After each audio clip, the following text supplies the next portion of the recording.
Place à la culture qui est représentée chez nous, vous le savez, par Constance de Bonaventure. Bonjour Constance. Bonjour David, bonjour Monseigneur, bonjour à tous. Comment allez-vous? Très bien, merci. Alors, nous allons revenir pour commencer avec vous sur l'actualité tragique, on en a évidemment parlé à l'instant de ces dernières semaines avec un roman qui nous fait immédiatement penser à l'attaque de la basilique de Nice. Quel est ce roman? Voilà, vous allez comprendre pourquoi.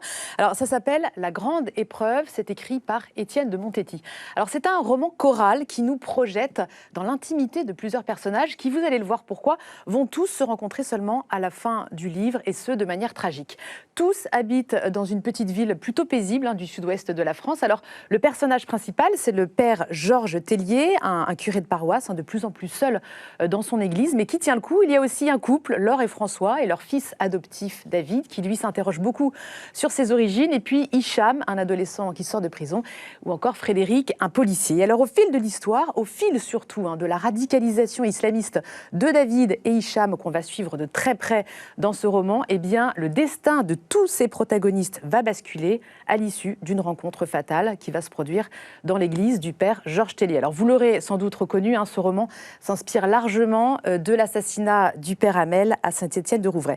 Alors je trouve que dans ce livre, Étienne de Montetti a réussi vraiment ici un exercice périlleux parce que ça n'est jamais facile en fait de parler d'une tragédie récente sans se laisser submerger par l'émotion et sans non plus céder à la tentation du jugement. Et c'est vraiment un récit très sobre qu'il nous livre ici, dans lequel il cherche simplement à sonder les cœurs et il arrive avec subtilité à rentrer dans le fort intérieur de tous ses protagonistes. C'est un roman très fort.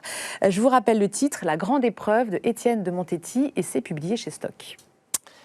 Et vous nous apportez un peu de joie aussi ce matin, Constance, grâce à votre sourire, bien sûr, et grâce à un livre consacré au sourire. Voilà, alors c'est un livre très original, des sourires et des hommes. Très original, pourquoi? Parce que c'est la première fois qu'un philosophe s'intéresse à la question du sourire, à sa portée, à son sens. Alors on peut tous sourire, en tout cas on a tous cette capacité, cette faculté de sourire, mais d'où vient ce sourire et quel sens, quelle signification a-t-il? Ce sont toutes ces questions passionnantes que la philosophe nous décortique ici pour nous dans un texte qui, je vous le rassure, est très accessible. Alors le sourire, elle nous l'explique, il a différentes formes, différentes fonctions. Il peut être une arme de séduction, une arme tout comme un révélateur de notre pensée. Ce sourire, en fait, avant tout, il parle de nous. Il dit beaucoup sur notre appartenance culturelle, mais aussi sur nos émotions ou encore notre sensibilité. Et moi, il y a une partie qui m'a particulièrement intéressée, c'est celle qui est consacrée au sourire des croyants. Et chez les chrétiens, cette philosophe nous explique que ce sourire peut être de temps en temps, et souvent on l'espère, utilisé comme une forme d'action. Restez toujours joyeux, disait saint Paul, priez sans cesse, en toutes conditions, soyez dans l'action de grâce. Le sourire, en fait, montre que l'on espère encore, donc même caché sous un masque, donc n'hésitez pas, continuez à sourire, c'est plus que nécessaire en ce moment. Des sourires et des hommes, une approche philosophique, c'est de Marie-Françoise Sall et c'est publié chez Bayard. Monseigneur, qu'est-ce que vous pouvez dire à nos téléspectatrices, nos téléspectateurs qui ce matin ont du mal à avoir ce sourire? Pour les aider à retrouver le sourire. Eh bien, on va l'entendre à la messe, c'est que nous sommes invités à des noces. Oui. C'est ça la vie. C'est-à-dire? Nous sommes invités à des noces éternelles. Donc quand on se prépare à aller à un mariage, en général, on sourit.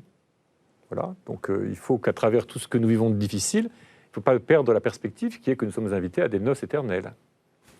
Bon conseil, merci Monseigneur. Question pratique maintenant pour vous, Constance, puisque vous nous avez présenté 2 livres, mais en ce moment, trouver des livres, c'est pas si simple avec les librairies, les magasins fermés. C'est une vraie question. Sachez que beaucoup de librairies ont mis en place un système avec lequel vous pouvez commander en ligne et ensuite récupérer, retirer ces livres en magasin. Donc vraiment, renseignez-vous auprès de votre libraire. Il vous expliquera quelle sera la marche à suivre pour que vous puissiez continuer à lire. C'est très important.